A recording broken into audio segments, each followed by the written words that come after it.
So ZIM has reported their Q1 earnings about 10 days ago, and after the initial dump on the day of the earnings to about 1750, the stock has quickly recovered, and right now it is up about 20-some% since the earnings, almost 30%, and year to date it's up like almost 120%.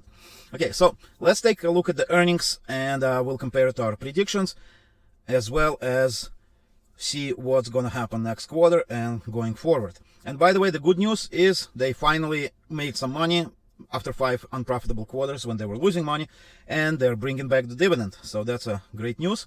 Okay, so let's take a look. So over here they were paying dividends, like super crazy dividends.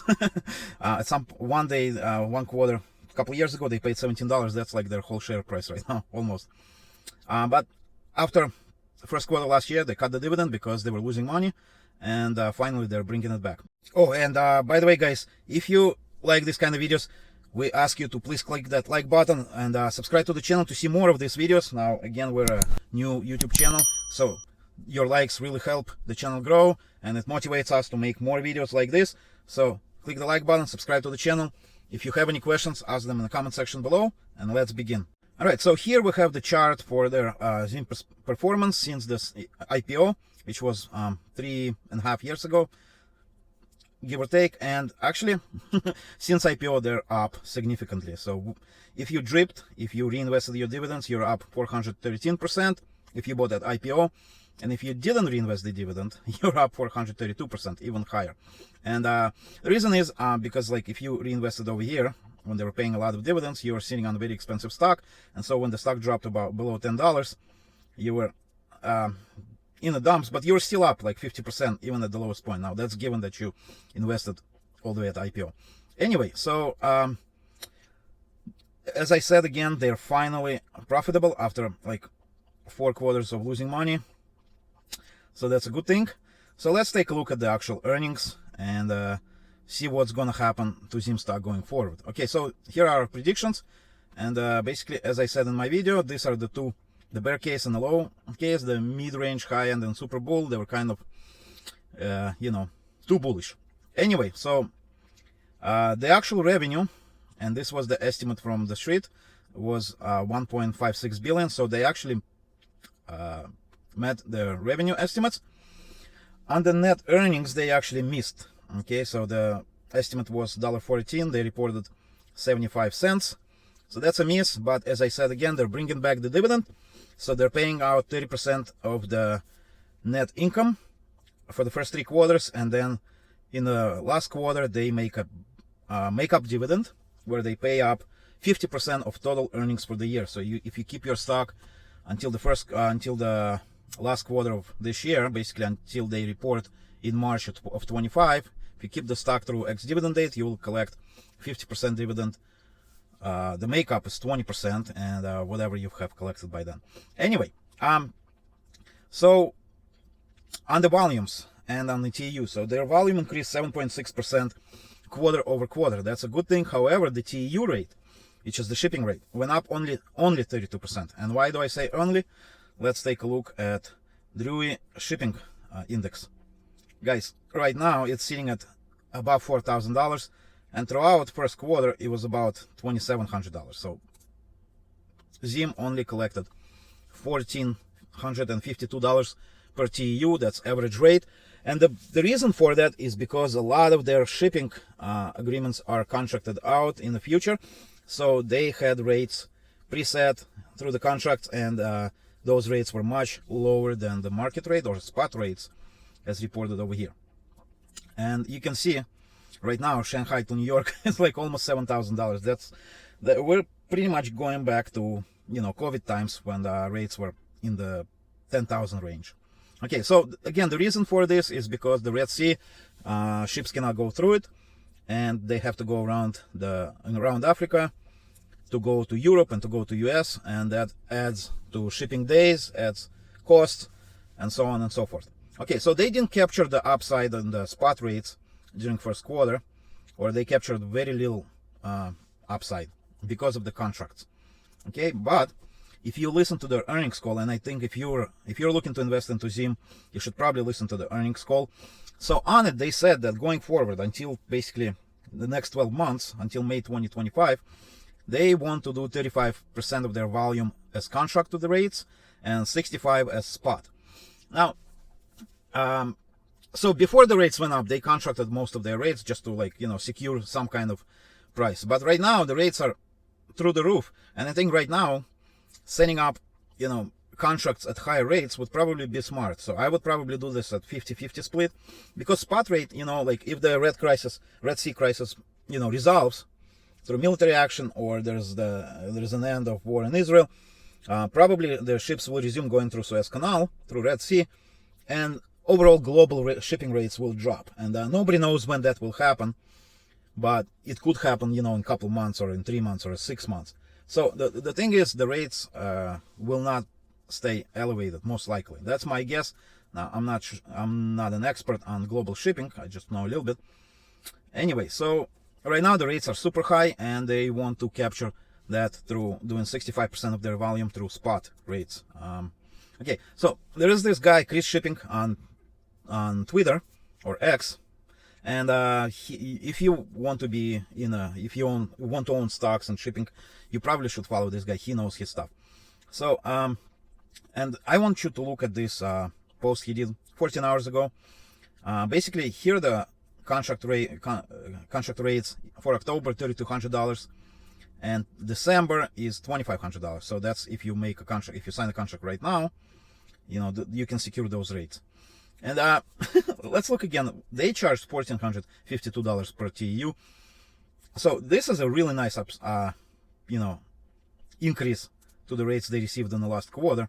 Now, given these are rates for 40-foot containers, and TEU is a 20-foot equivalent. However, the premium on the 40-foot is about 25 to 30%. So this is still about $2,700 for October, and about $2,000 for December, which is a huge bump from what ZIM did in the last quarter. So let's take a deeper dive into their earnings report. So this is an interesting page right here on their presentation for Q1. They're still doing shipments through Suez Canal, which is kind of crazy, because Houthis, their goal is to target Israeli ships, and ZIM is an Israeli company, so I don't know why they're still going through Suez Canal.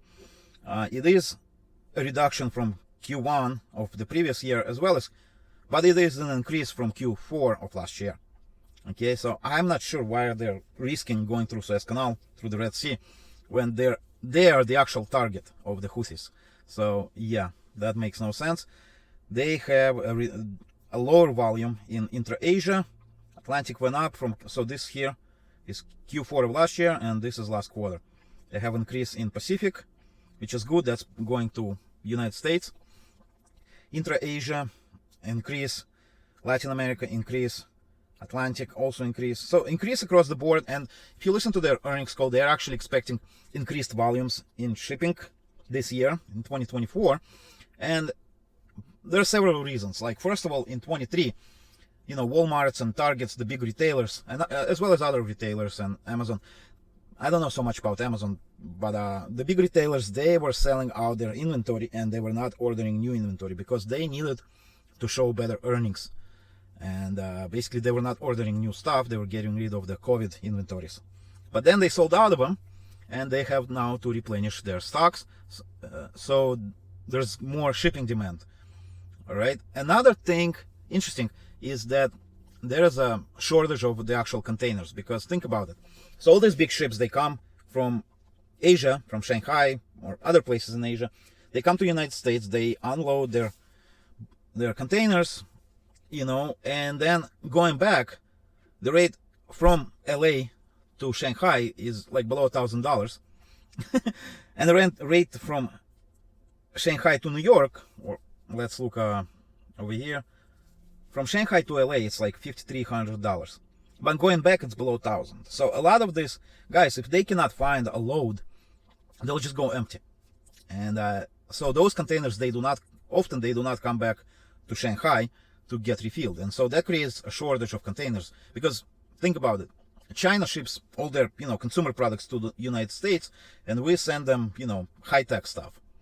That doesn't take a lot of space, so you don't need like million containers to ship, 100 NVIDIA chips, so to say.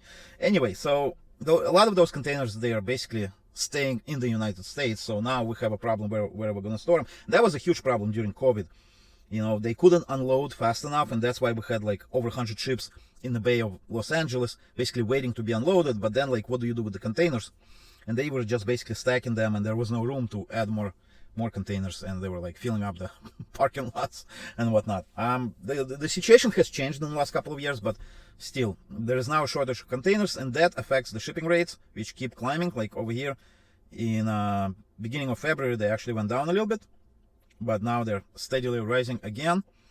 Now, funny, there was a news that Houthis actually hit a Russian shadow oil tanker. Okay, so Russia is friend of Iran. Iran supports Houthis, so they shouldn't be hitting Russian tankers, but they did. Caught on fire. I think they extinguished it. There was no leak of oil in the Red Sea, but it's kind of funny. Anyway, so the rates are up. So this year should be more profitable for ZIM. Okay, so for the rest of 24, here's ZIM's guidance. So they're guiding for between 1,150 million on the low end to 1.55 billion on the high end. That's EBITDA. And EBIT, their adjusted EBIT, they're guiding for 0 to 400 million adjusted EBIT. Now, they'll probably be on the higher side of these numbers because the shipping rates are elevated right now, especially if they, you know, sign some contracts for the rest of the year. At elevated prices, they could capture pretty decent upside. And again, they want this quarter to be more spot rates versus contracts.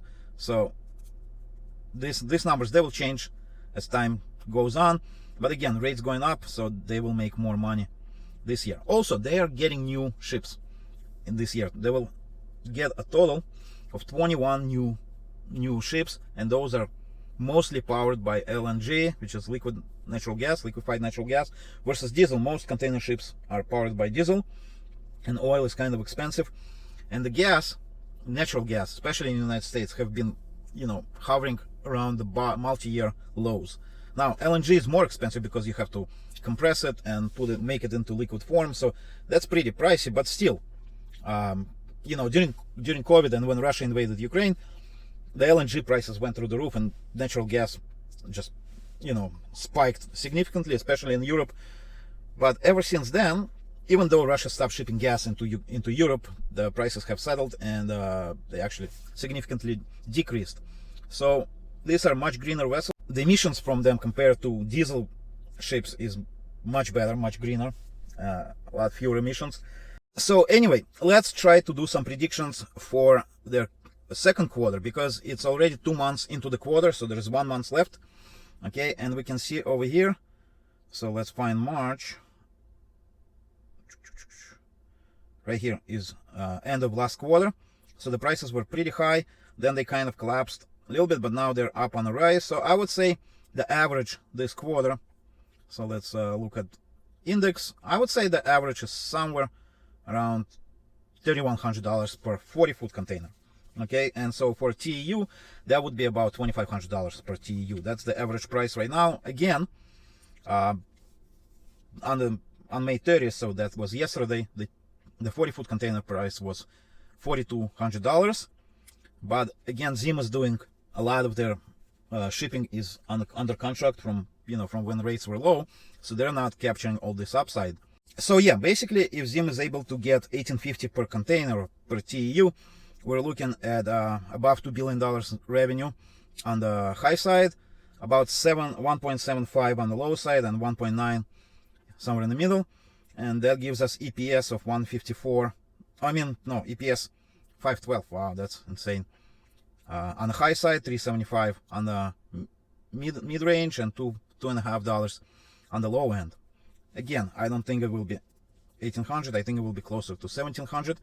So yeah, I would say these two cases, the normal and the bear, they're more realistic. I think the bull case will not pan out. So somewhere between $1.30 and $2.46 EPS. So let's call it $2 and about 60 cents dividend, and you would get about 43 cents of that if you live outside of Israel. Now, if you live in Israel, you have to deal with Israeli taxes. I can't help you with that. I hear it's very high. Anyway, guys, all right, thanks for watching. Again, this was Leo with DRIPCalc, and if you enjoyed this video, please smash that like button, subscribe to the channel, and come back for more videos. So for this research, I'm using our DRIPCalc stock research tool, and you can, because we just recently launched it, we're basically offering a pretty steep discount, lifetime discount. And if you want to try it out, we give 2 weeks free trial, so no charge. If you don't like it, just cancel. You're not going to be charged. And if you enjoy this tool, then you will get a lifetime 30% discount. It's pretty inexpensive, and you get a lot of important data points right here. But even more cool, guys, I'll show you. If we do compare, let's compare ZIM to, say, Google. Google is amazing stock. So we have the stock comparison tool right here, and you can see ZIM outperformed Google. There was like one time when they were like very close, about 8 months ago in November 23. But so since IPO, ZIM has beat Google tremendously. Like, Google is only up 83% since then, and ZIM is up 413%. That's total return with dividends reinvested. And if you actually kept the dividend, over here it was like 443% or something. So yeah, ZIM beat Google. So we have this stock comparison tool where you see like important metrics for each company side by side, so you don't have to change between the tabs and look at different results. You just see it right here in front of you. So you get that with the subscription. So again, 14-day free trial. You can cancel anytime, and we're offering 30% lifetime discount for anyone who signs up, and we put the link in the description below, as well as in the pinned comment. And by the way, guys, that lifetime offer 30%, it's we're going to phase it out at some point, so don't waste your time. Take it while it's available, and it will be gone.